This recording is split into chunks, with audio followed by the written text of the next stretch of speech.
What's up, everybody? Welcome to my review of Daredevil, Born Again, Episode 4. In this episode, characters are getting pushed closer to the edge, tensions are boiling over, and the stakes feel more personal than ever. And before we dive into all the details, I just want to say, this is an awesome episode. Easily the best one so far. The writing's sharper, the direction more confident, and the emotional beats hit harder.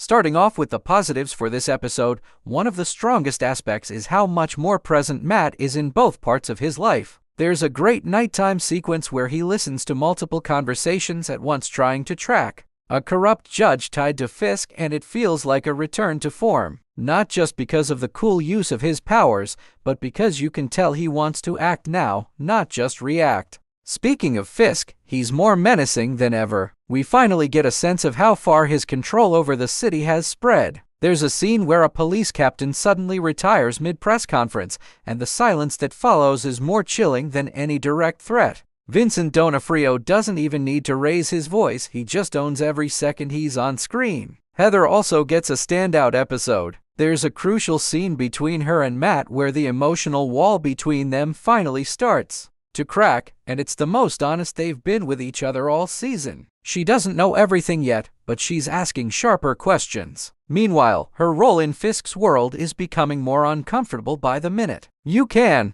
feel she's going to have to pick a side soon, and neither one looks safe. Another big highlight is the subplot involving Ben Urich's niece. She's now officially chasing down leads connected to Fisk, and it's getting risky. There's a suspenseful scene where she breaks into an off-the-books records room at the old Bulletin office and finds something she wasn't supposed to see. That classic paranoid journalist vibe is alive and well here, and it's adding a solid layer of suspense to the episode. Now, the action in this episode is definitely a step up. There's a gritty, low-light fight in a subway maintenance tunnel that doesn't try to outdo the Netflix hallway fights, but it captures that same intensity. Matt's still rusty, and he's not in full Daredevil gear, but it feels earned. The hits are brutal, the lighting is moody, and the camera actually lingers long enough to let the choreography land. Now let's talk about the mixed elements. Karen Page's storyline is starting to connect, but only slightly. There's a strong scene where she visits someone from her past, an old editor who warns her to drop her investigation, but her storyline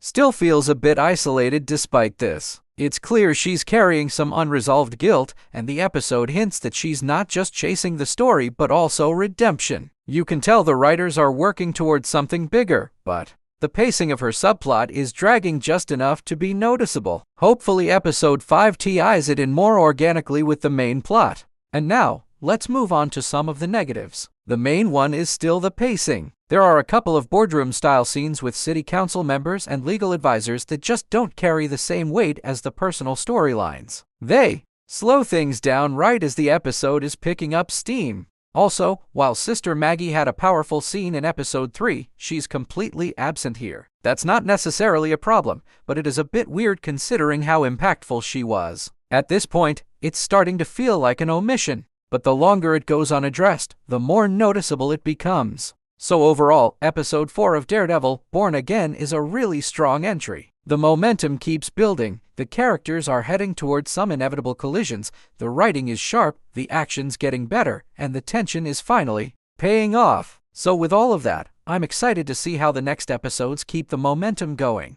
So that's it, everybody. What did you think of this episode of the show? Did you like it? Was it in the middle for you? Or can you go as far as saying you didn't enjoy this episode? Share your thoughts if you want. I would love to read them. Please like, subscribe, and share this video. I really appreciate it. Thank you so much for watching, and I'll see you guys in the next one.